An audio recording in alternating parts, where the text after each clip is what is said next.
Pemirsa, kita masih bersama Indonesia Lawyers Club. Tadi Saudara Robi, Ketua LMK Perwakilan RW 13 Pademangan Barat, katanya mau menunjukkan foto-foto bukti.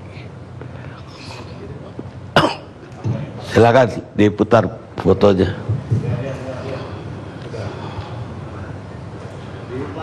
Itu ada situ. Di plasma aja. Ini siapa aja ini? Ya, bismillahirrahmanirrahim. Assalamualaikum warahmatullahi wabarakatuh.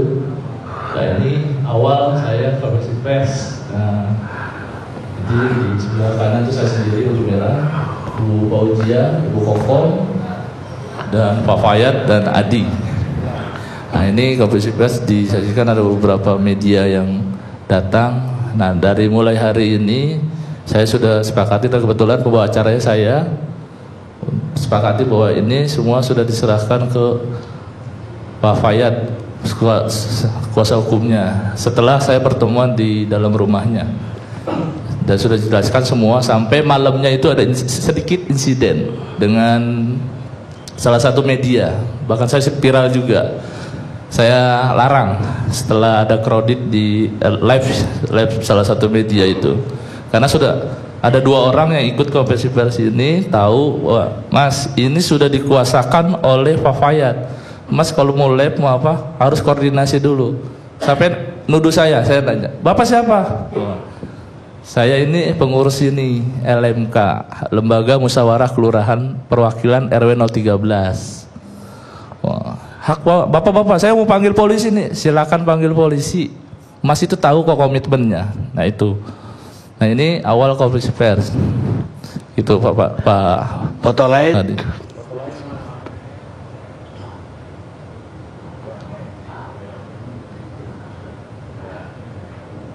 Nah, ini pertemuan pagi dengan para jawara-jawara. Ya ini. Jawara mana?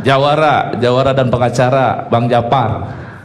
Nah, ini kan saya berhusnudzon karena yang saya tahu bahwa Bang Japar ini, dan dia juga mengakui bahwa Bang Irfan ini sudah mendampingi beberapa aktivis-aktivis, dan sudah orang-orang miskin sudah dibela sama dia.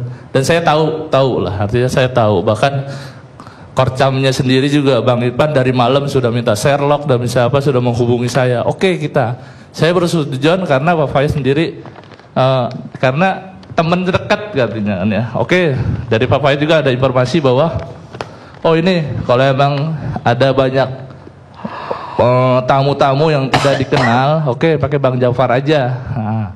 Nah, tapi pagi itu terjadi, saya datang agak telat karena saya baru tidur pagi setelah subuh. Jam 8 saya baru bangun, sudah banyak telepon, sudah banyak apa. Dan dari Adi dan dari pengurus RT juga datang, Pak, ada datang Bang Japar. Wah, saya semangat. Saya husnudzon, saya berprasangka baik karena ini pejuang-pejuang ini, saya pikir gitu kan. Apa yang terjadi di situ, saya lemes ketika ada penawaran untuk kebutuhan Bu Kokom.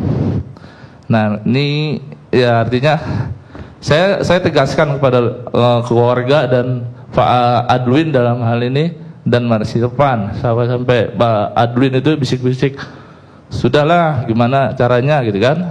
Nah saya, nggak bisa, ini harus dikompromikan. Sudah koordinasi dulu dengan kuasa hukumnya. Yang pertama Pak Fayat, wah sudah susah katanya. Udah. Sampai mau pulang pun saya komunikasi lagi Mas Irfan, waduh agak susah. Mas kalau bisa koordinasi lagi dengan Pak Fayat kuasa hukumnya. Nah di dalam pembicaraan itu ada yang dibicarakan terkait angka-angka. Nah angka-angka itu kan kebutuhannya ya, kita kan yang lihat ngomong angka siapa? Yang angka itu dari komandan-komandan ini. Ya, Pak RT masih ada, Bu Haji masih ada, Pak RT saksinya. Bahkan ada satu bukan keluarga Bu Haji, karena saya yang rumah Bu Kokom itu sempit, karena yang datang gerombolan nih pasukan hitam-hitam banyak kan, ya udah Datang dah. Tahu saya nggak tahu, saya udah di dalam aja udah kumpul. Saya datang telat. Yaitu ngomong terkait kebutuhan, terkait kondisi Bu Kokom nih harusnya ya udahlah selesaiin aja. Nah, angka-angka itu muncul ya, sebagai orang miskin ya ngelihat angka begitu ya pusing juga jadinya. Dari awal, dari malam Senin saya ke rumah Bu Kokom, ya Pak Robi tolong diusut siapa ini katanya. Anak saya nggak bisa dibeli di warung, kalau bisa dibeli di warung juga dibeli, tapi nggak bisa. Iya Bu, sabar Bu, nanti saya akan urus. Nah besok pagi itu Senin saya komunikasi tengok tokoh-tokoh Pademangan, ada Pak RW, ada LMK semua, tokoh-tokoh Pademangan Barat. Ya udah, siapa yang bisa untuk mendampingi? Ini kasihan kalau kondisi setiap hari Bu Kokom ditanya terus, stres, tiap hari nangis, tiap hari pingsan. Nah ini makanya saya buru-buru langsung diputuskan Pak Payat ya, sebagai kuasa hukumnya. Berapa angka yang disebut? 500 juta sama.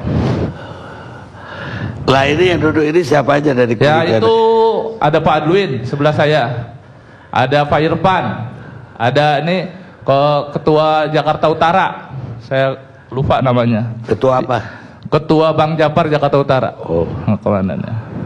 Terus itu Bu Fauziah ya kalau nggak salah. Itu ada juga. Bu Haji itu yang itu tuh. Yang Bu Haji.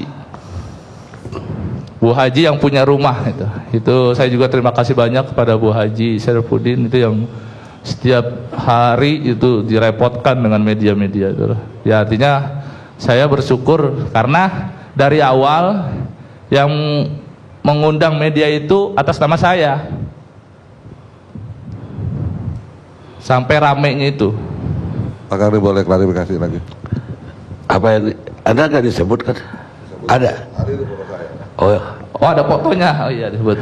Ya. Terima kasih Pak Kari. Emang apa yang disampaikan oleh Bang Robi tadi itu semua benar, tapi ada yang perlu kami klarifikasi sehingga biar publik secara persepsi terhadap saya tidak apa-apa, tapi yang jelas fakta harus saya ungkap. Di pertemuan itu, di akhir pertemuan itu saya bilang sama Bang Robi ini jangan diproyekin. Satu, saya bisik saksinya adalah Pak RT. Apa yang saya maksud jangan diproyekin, nilai yang disebutkan di situ jangan diproyekin. Karena sebelum itu disebut, sebetulnya kami ingin yang ada di situ adalah Bu Komaria saja. Dan yang pihak lain keluar. Tapi karena kami emang sifatnya terbuka, biar tidak ada fitnah, tidak ada penyunatan duit sama sekali, biarkan yang di luar hubungan Bu Komaria silakan hadir. Sehingga foto itu adalah bukan Bu Komaria aja, ada Pak RT, ada Robi, dan juga ada yang lain-lainnya. Jadi emang open, tidak ada yang kami tutupin. Di akhir pertemuan itu saya sebut seperti itu. Kedua, kalau tadi Robi bilang seolah-olah Bang Jawa apa saya ataupun apa yang semula katanya pejuang-pejuang, tapi di balik ini ada kepentingan-kepentingan, ini yang perlu saya tegaskan sekali lagi Bang Andi. Si ibu tadi bilang itu 500, disebutkan di 500, fakta tidak ada yang terselip sekali sekecil apapun juga. Bahkan saya pesan kepada Robi ini jangan diproyekin. Apa jawaban Pak Robi pada saat itu? Nanti tinggal tunggu Bang Fayat. Sebetulnya kami nggak mau buka-bukaan kayak begini, lebih baik kalau ngomong berdua. Karena saya tadi defensif nggak mau ngebuka. Tunggu Bang Fayat katanya seperti itu. Nanti Pak RT akan menjelaskan apa hasilnya setelah itu Pak RT ketemu dengan Robi. Sebelum itu terjadi, tadi dikatakan ada telepon segala macam. Emang saya sebutkan tadi kalau diperkenankan oleh oleh Pak Kani, Bang Aldwin Radian mau bicara by phone untuk klarifikasi terhadap Ustadz Fayat yang emang dia yang terima telepon disampaikan kepada saya. Apa yang disampaikan kepada saya? Pan, masa si Fayat telepon saya katanya ke keluarga korban 30% aja, selebihnya buat dia. Karena ini yang Bang Aldwin sampaikan kepada saya supaya lebih jelas, mohon kiranya Bang Kani mempersilakan Bang Aldwin masuk ke sini melalui by phone. Jadi dari semua itu pola pikir kami adalah seperti yang kami sampaikan di awal tadi, apa sebetulnya keinginan klien ini, keinginan Bu Komaria yang kita wujudkan, bukannya kita persulit, bukannya kita mentahkan, tapi apa sebenarnya keinginannya yang tadi. Karena apa dalam tanggung jawab yang seperti disampaikan oleh Bu Komaria di awal, anak saya meninggal, siapa yang tanggung jawab? Sebetulnya tanggung jawab yang disebutkan di situ, Bu Bang Robi bisa mendengar sendiri ucapannya, anak saya sudah meninggal, Pak RT ada saksinya, anak saya meninggal, siapa yang tanggung jawab? Siapa yang ngasih makan saya? Begitu Pak RT dengar dan Robi juga dengar. Jadi artinya baik, kita dengar Adwin. Tapi jadi memang ada dong soal duit. Pak Karni, saya mau garis bawah dulu. Pak Karni. Ada tawaran duit gitu. Ya. Izin Pak Karni. Berapa tawaran duit sebentar? Ya Bang Anu ya kan 500. Oh, ada tawaran 500 dari panitia. Ya dari panitia. Siapa yang hubungin Anda untuk 500? Bukan saya yang hubungin, saya dihubungin oleh Bang Alwin. Bang Alwin dihubungin oleh panitia, oleh Pak Kuasa panitia. Lebih lengkapnya nanti Bang Alwin bisa menyampaikan. Baik. Bang Karni, ini ada salah lagi nih. Saya nggak pernah ngomong proyek. Ini Bang Robi. Nah, dulu saya lagi waktu saya ngomong. Gini. Ya masing-masing. Pak Irfan, ingat. Saya baru kemarin dipanggil oleh salah satu ormas. Saya diminta klarifikasi. Apa benar Bang Robi mau motong duit 500 juta? Loh, saya nggak ngeliat 500 juta dari mana. Saya dipanggil sama tokoh masyarakat sama salah satu ormas di Pademangan. Ini ada apa ini? Kok jadi balik-balikan ini?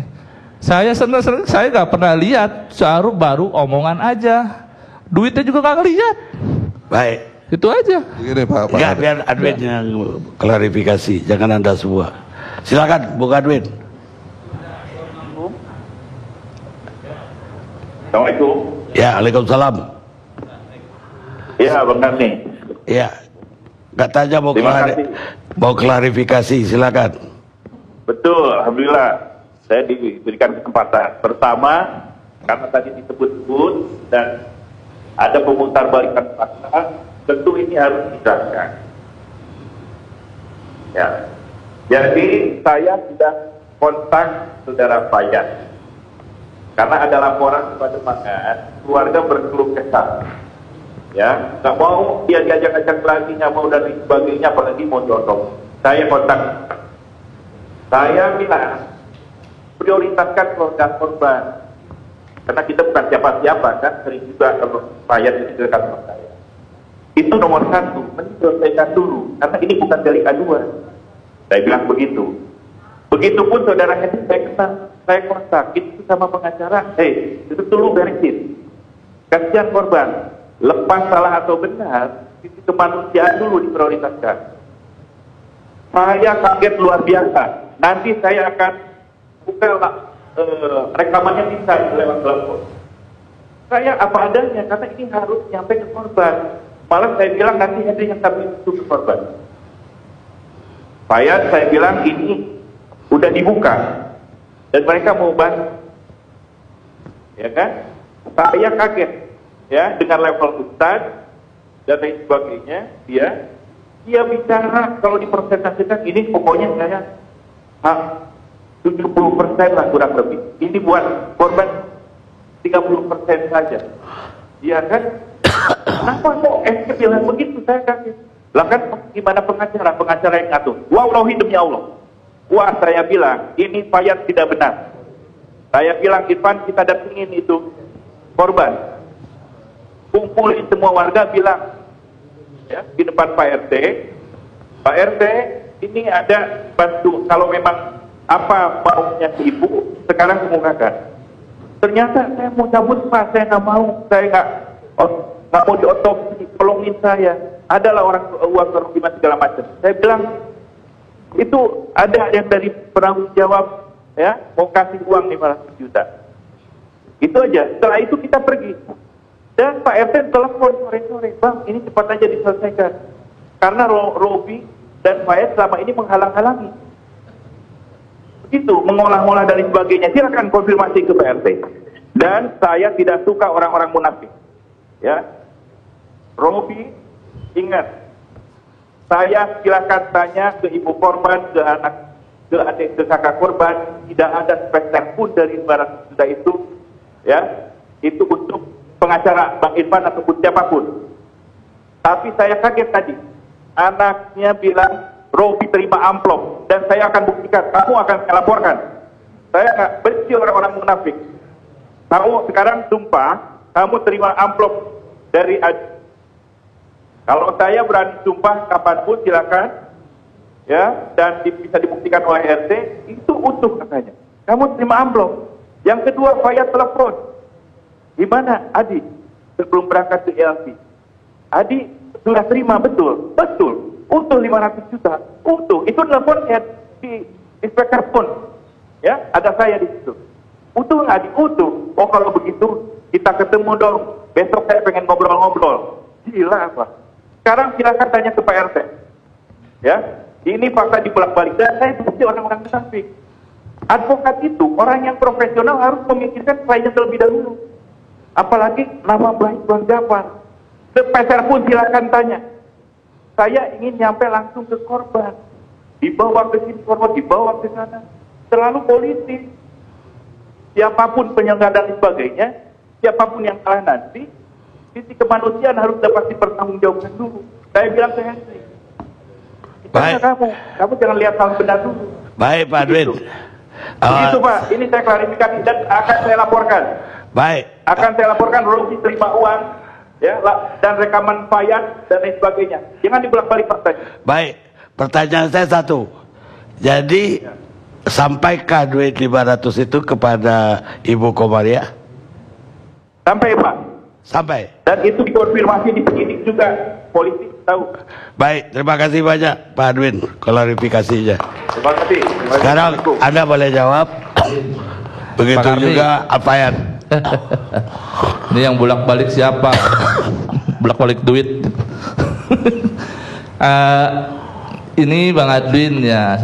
Saya tadinya bangga dengan Bang Adwin ya. Artinya saya kedatangan orang hebat ya. Sebagai wah, Bang Jafar itu kan artinya saya bangga lah. Artinya supaya dia sebagai ketua KAI dan tenang aja Bang Robi, Pak Fayat itu anak buah saya, Pak Hendri itu anak buah saya, pokoknya gampang lah. Nah itu tuh yang bahasa-bahasanya. Terus terkait amplop, sampai hari ini saya baru dikasih tahu orang tua saya ada amplop tuh dari keluarganya Bu Kokom, anaknya Bu Kokom. Buat apaan? Sampai maksa dia. Saya sampai hari ini dari hari Minggu terakhir saya ke hari Sabtu itu komunikasi dengan Hadi, saya belum ke rumahnya Bu Kokom lagi. Karena saya lemes dapat berita dari Detik, dari banyak berita bahwa dia sudah cabut laporan dengan pengacaranya yang baru. Saya baru pegang amplop itu ketika diinformasikan oleh bapak saya. Ini amplop dari mana? Oh ini tuh di balik baju ada amplop. Ini amplop apa? Sampai hari ini amplop itu masih di lemari. Nah ini buat bahan juga. Pak RW juga dapat. Itu dari siapa? Dari Adi dan Adi. Itu dari Adi. Tapi bukan lewat tangan saya. Dia maksa untuk ketemu. Pak Robi ini salam, ucapan terima kasih selama ini dibantu. Saya minta maaf. Saya udah merepotkan Pak Robi. WA-nya masih ada. Pak Robi ini ada amanat dari Ibu adanya. Nah itu apa? Saya nggak ngerti ini duit apa. Bahkan malam ini saya janjian. Adi kalau bisa kita ketemu, kita mau klarifikasi ini amplop apa. Saya ini pengurus, warga ini wajib ditolong. Saya ini pengurus. Baik, cukup gitu aja. Ada mau jawab? Halo, baik, saya hanya menanggapi tadi pernyataan Bang Adwin yang dia mau laporkan, mau bongkar, silakan. Saya lebih senang, saya dengan senang hati sangat gembira kalau ini mau dibongkar gitu. Karena saya punya data-data percakapan Bang Adwin dengan saya, baik juga Bang Irfan dengan saya. Chat-chatnya juga masih saya simpan. Karena saya prediksi ini bakal menjadi pecah. Karena dari awal saya sudah menyampaikan, saya menghargai beliau-beliau itu sebagai senior-senior saya Bang. Tapi saya dalam hati kecil, tapi nggak saya sampaikan ke mereka karena ini mereka tentu lebih paham bahwa ini bukan delik aduan gitu. Jadi kalaupun si korban mencabut LP nggak akan mempengaruhi proses pidananya gitu. Terus kenapa mesti ngejar-ngejar saya untuk mengkondisikan klien biar cabut LP-nya gitu. Sampai telepon malam, siang, pagi itu saya dikejar-kejar terus. Nanti saya siapa yang ngejar Anda? Saya sama Pak Adwin sama Bang Irfan nelfon saya, maksudnya minta kepastian. mau nggak mengkondisikan klien untuk mencabut LP-nya gitu. Tapi saya mundur-mundur sampai saya, kalau tadi bilang Pak Adwin, saya bilang 30%, 70%, silahkan buktikan. Intinya kayak gitu. Saya hanya menyampaikan nominal yang 500 itu tetap harus 500. Malah Bang Irfan yang menyarankan ke saya, tolong Pak Fayad, nanti 500 itu saya nggak mau tahu, saya serahkannya ke Pak Fayad. Nanti teknisnya mau diserahkan ke korban berapa itu saya tutup mata. Itu Pak Irfan sendiri yang bilang ke saya seperti itu. Itu melalui by phone seperti itu. Jadi kalau kita mau bongkar semua. Saya lebih senang kalau mau dibongkar semua. Pemirsa, ini yang namanya pecah kongsi. Kita reaksi tidak?